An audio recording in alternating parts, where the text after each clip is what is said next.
we celebrate a huge landmark for India. We have administered 100 crore vaccines. 1 billion doses have been given, and this is the protection that India has today. Well, it is, of course, a team effort. It is government policy, it is our healthcare workers, it is the prowess of our medical fraternity.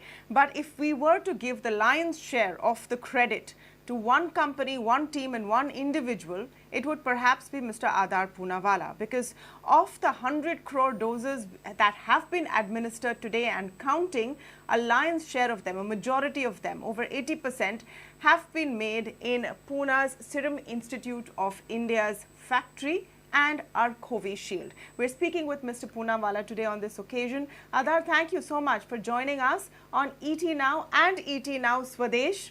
Congratulations to you and your team. I want to start by asking you to go back about 18-20 months, about 2 years, when you first took that bet to start producing large doses of Covishield without knowing what came next.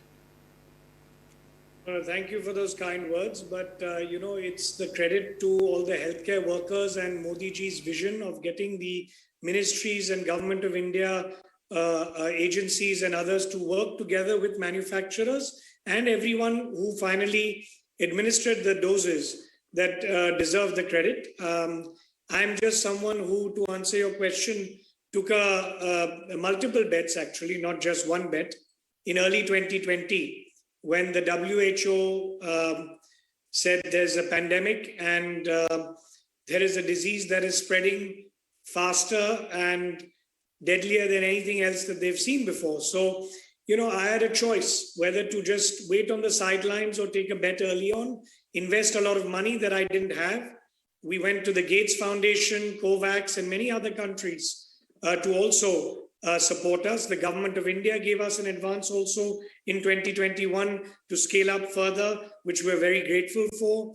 And as a result, here we are today with so many challenges that the media had been following, from different regulatory approvals. And we had a fire as well in January, sadly, at our campus. And we had to overcome a lot of challenges that I personally had never had to deal with in my life. And, we came through it. We got over all of that.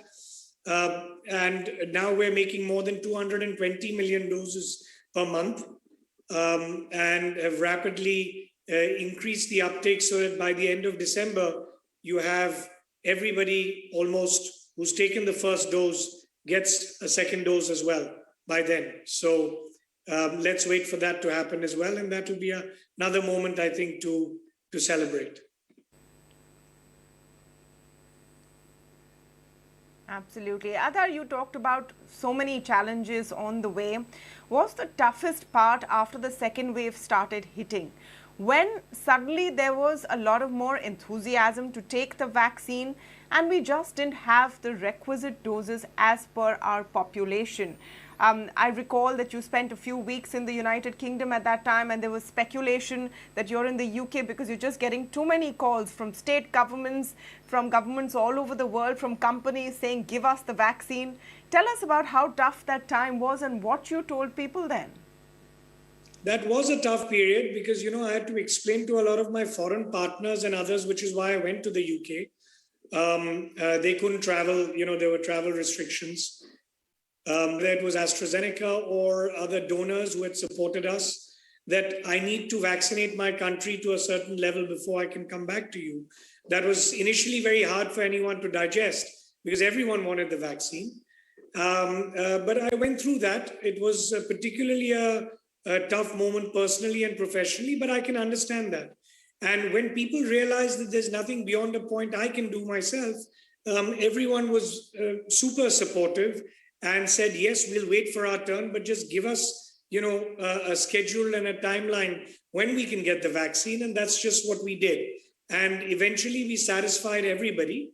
And now the only ones we need to satisfy are the foreign countries who are still waiting for the doses. And that will also happen in November and December.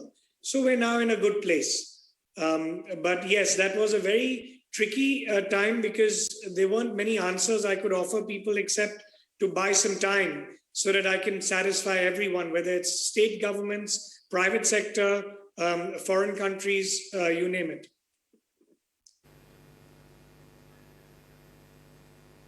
Yeah. Adar, was this in any way a profitable venture? I know it is a very emotional one, definitely, because this is in a true sense service to the country. Today, India is not going around with a bowl asking countries for vaccine because you've made what we need and the most of it. But was it a profitable venture at all? You're a businessman at the end of the day. Was that motive there at the back of your mind or not at all? No, of course, because every business has to look at reinvesting their profits. I mean, we invest 95% of all our profits every year in building capacity, buying technology, employing, we've got 8,000 employees, which we've increased by another 1,200 actually now during the COVID pandemic because we needed more hands on deck. We have made profits. Initially, there was a discussion on the pricing and all of that. We were just trying to make sure that the pricing was such that it was sustainable, that we wouldn't make losses, and we achieved that. If you look at, what vaccines were being sold at overseas, it's not based on a cost plus structure. It's based on how much value there is to a commodity. Of course, no one wants to take advantage of the situation.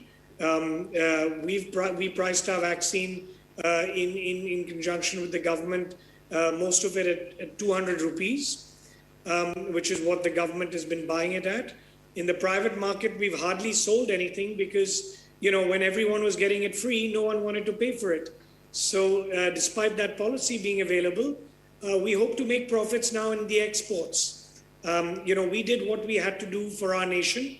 And now we're looking forward to exports, both to make some profits and also to support those countries. Not to say that we haven't made profits so far, but that's just been enough to put back into the raw materials and capex, which we're happy to do to have expanded our capacity. In fact, at a point, I was very vocal that the industry needs advances from the government, which the government very generously and nicely supported us and gave. We had to borrow money at a point where, when we had to scale up, we didn't have enough money to buy enough raw materials from the US and other countries, which was also hampering our scale up in April, May, as you can remember. So all that took its course as well. That was itself another challenge. Yeah.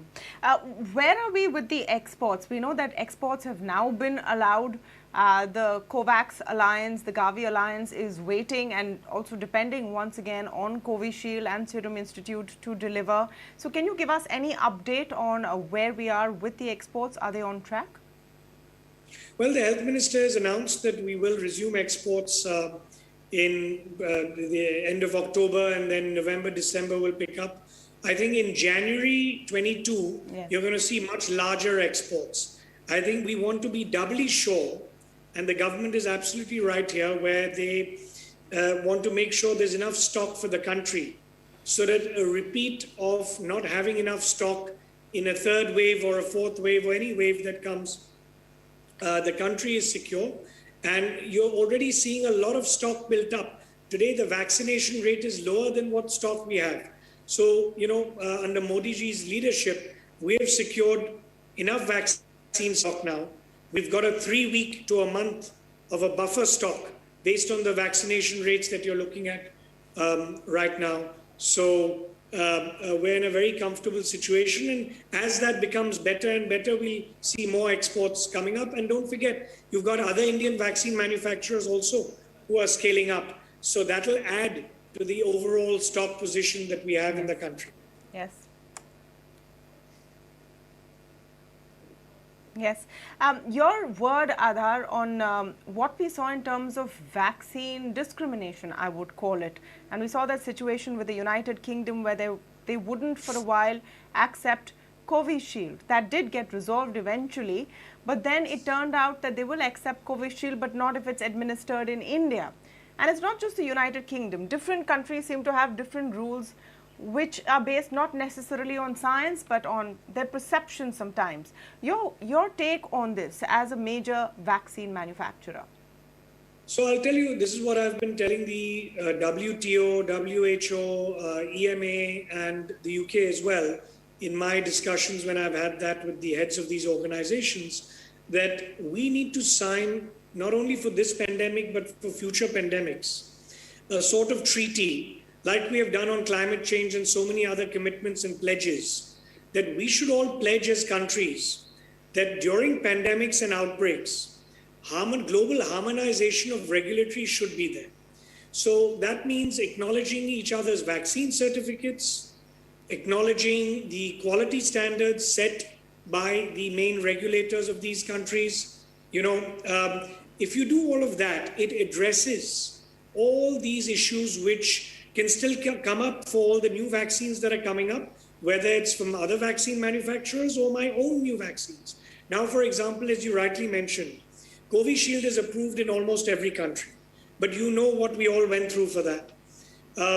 Covovax, which is our next vaccine, we hope that won't have to go through the same hurdles, and countries will accept vaccines that are approved by the WHO. You've got other Indian vaccine manufacturers with very good quality as well. As soon as they're approved by the WHO, I hope that all the other countries will approve, the vaccine certification, because after all, it's an injustice to the citizens and beneficiaries who take the vaccines. After all, what do they know? They're just taking a vaccine that's available to them. And it's very unfair that whether they're students or business travelers or tourists or whatever, have to suffer because countries have not got their act together. So my sort of wish list or naive plea to the countries would be that they must sign a pact, a treaty, which acknowledges each other's quality standards. And you spend time doing that. Come to a certain quality standard that everyone accepts. WHO is a great benchmark for that. And that's what they should follow.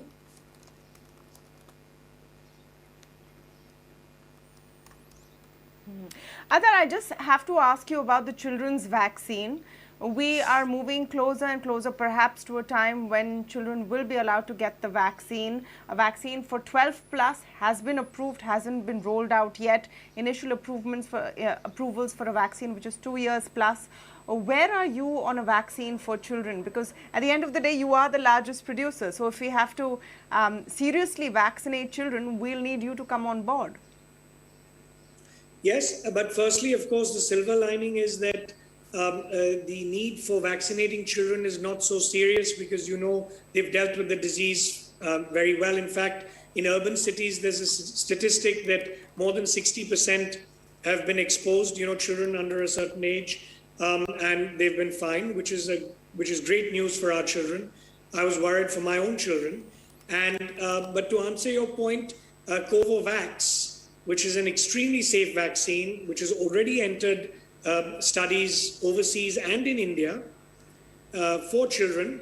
We are now under the age of 12. We've gone into that cohort. So we started in different levels, 12 to 18, then 7 to 12, and then eventually 2 to 6.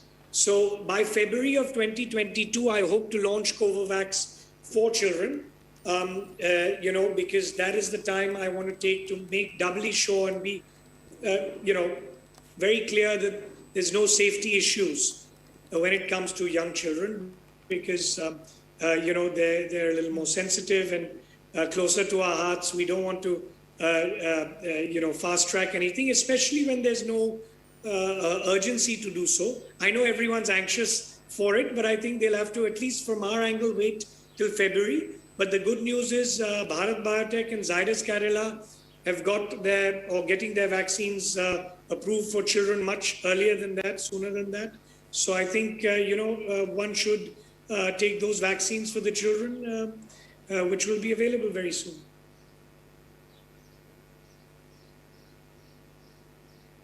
आखिरी सवाल आपसे आदार जी, जो कि हमारे ET now स्वदेश के दर्शक भी जुड़े हुए हैं हमारे साथ और उनमें से कईयों ने भी आपका वैक्सीन लिया है।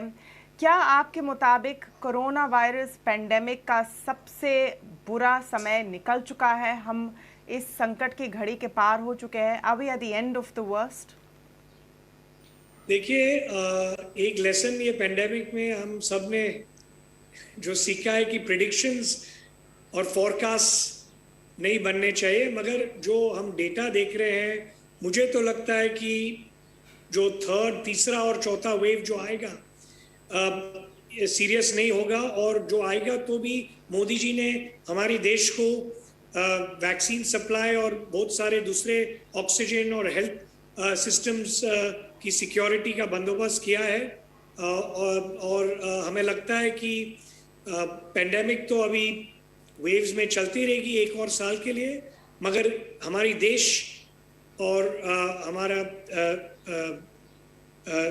जो पोजीशन है सुरक्षित है, और हम बहुत कॉन्फिडेंट है कि जो तीसरा और चौथा वेव भी आए तो हमें इसमें बहुत That's Adar Poonawalla of Serum on this momentous occasion of India administrating 100 crore COVID-19 vaccines.